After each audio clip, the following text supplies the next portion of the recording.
விருதுநகர் மாவட்டம் கிருஷ்ணன் கோவிலில் கல்வி பணியில் கடந்த 34 ஆண்டுகளாக சிறப்பாக சேவையாற்றி வரும் பிபிஎம்எம் கல்வி நிறுவனங்கள், கலை மற்றும் அறிவியல் கல்லூரி, பொறியியல் கல்லூரி, நர்சிங் கல்லூரி, கல்வியியல் கல்லூரி உள்ளிட்ட பல்வேறு கல்வி நிறுவனங்கள் ஒரே வளாகத்தில்.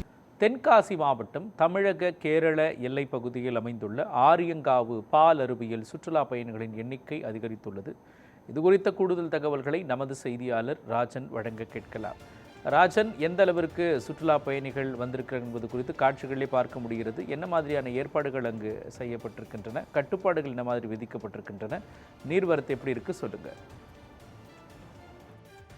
அதாவது மோகன், கேரளாவில் தற்போது தென்மேற்கு பருவமழை தீவிரமாக பெய்து வருவதால் கேரளாவில் பல்வேறு பகுதிகளில் ஒரு சில பகுதிகளில் சேதம் ஏற்படுத்தியுள்ளது. அதே போல தமிழக கேரளா எல்லை பகுதியில் உள்ள ஆரியங்கோ பாலருவி, அதே போல அச்சங்கோயில் பகுதியில் உள்ள கும்பாரெட்டி அருவி, மணலாறு உள்ளிட்ட பகுதியில் அருவிகளுக்கும் நீர்வரத்து என்பது தொடர்ந்து அதிகரித்து வருகிறது.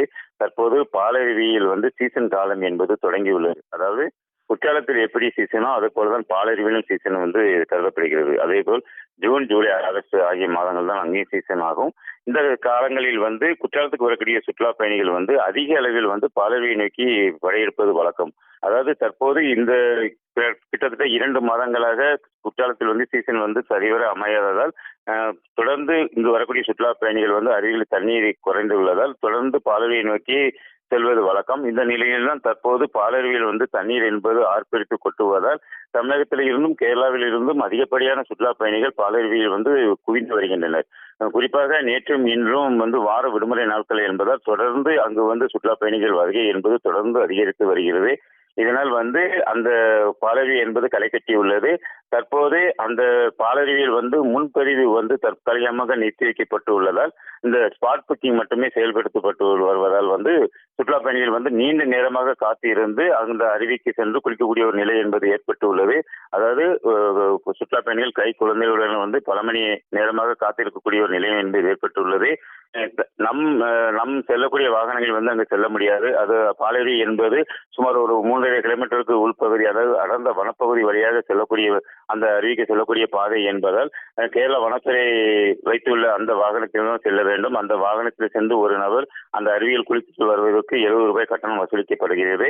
இதனால் பாலருவி அந்த அடர்ந்த வனப்பகுதி வழியாக செல்லக்கூடிய அந்த பாதை இருப்பதால் இங்க இருக்கக்கூடிய தமிழகத்திலிருந்து செல்லக்கூடிய சுற்றுலா பயணிகளுக்கு ஒரு பெரும் மகிழ்ச்சியாக ஏற்படுவதால் தற்போது அந்த பாலருவியை நோக்கி அவர்கள் செல்வதற்கு ஆர்வம் காட்டி வருகின்றனர். இந்த நிலையில் தான் தற்போது அந்த பல மணி நேரம் காத்திருந்து அந்த அருவிக்கு செல்லக்கூடிய ஒரு நிலையும் ஏற்பட்டு உள்ளது.